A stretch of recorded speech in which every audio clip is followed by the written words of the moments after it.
Thanks. Oh, there she is. Thanks, Angie. Wow. My name's Jill. I'm an alcoholic. Alma never let me forget that. And I, too, want to thank the Kirkland family. Your sacrifice was our gain. And she would always say, there's enough love for everybody. And I missed her. Before I forget, I want to thank Angie and Josh and Julianne. You guys have worked so hard.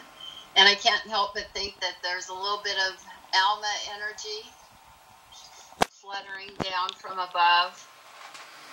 And I also want to mention Maureen, who was Alma's first baby. And that loss has been hard for all of us as well. And Mary Sullivan, who sponsored Alma. She was our grandma, our grand sponsor.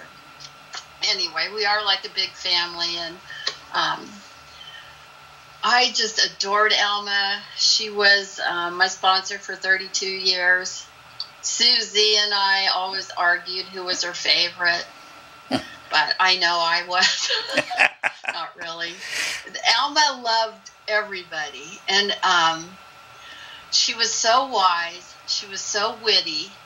She was so loving. And like somebody shared, even in the last month before she passed away, I'm so grateful I have a family problem, because there would be times where I wouldn't talk to her that often. But the last couple of months, I'd been talking to her quite a bit about my nephew. And every time I would call her, she would remember right where we left off. I mean, up until the end, Alma had words of wisdom, tenderness, humor.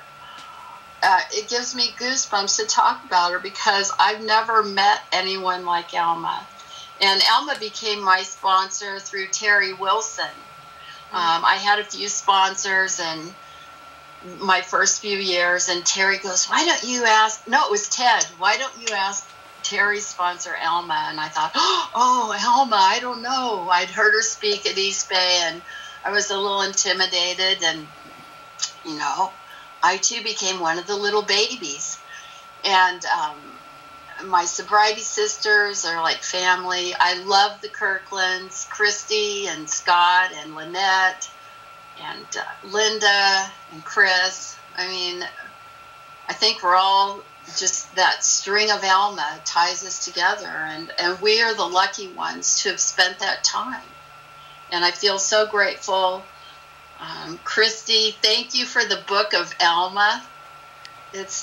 I just treasure it. I've been reading it again. I want to make some of the recipes.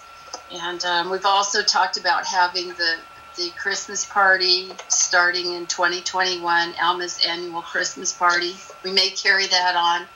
So she lives through us.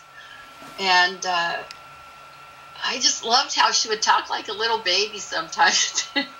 She'd go, now, Chili. You know, Alma was just pure love and such a wonderful, unique person. I can't even put it into words. And she was with me through the good and the bad, and I loved her like a mom, and I loved seeing everybody here. I'm going to zip it up. I'm going to say, why say blah, blah, blah, when Alma said, just, you can say blah. And she did get that from Marilyn.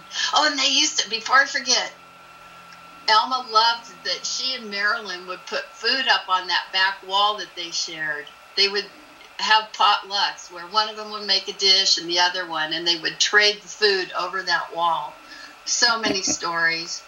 And her sponsor, Judy, they'd all be smoking cigarettes, going out to Palm Springs. And then one night she told Sue and I about how she would ride the train up the coast when she was in high school, and they wore their poodle skirts, and, you know, so many stories of Alma. So I think she's still with us. And again, thank you guys. I love you.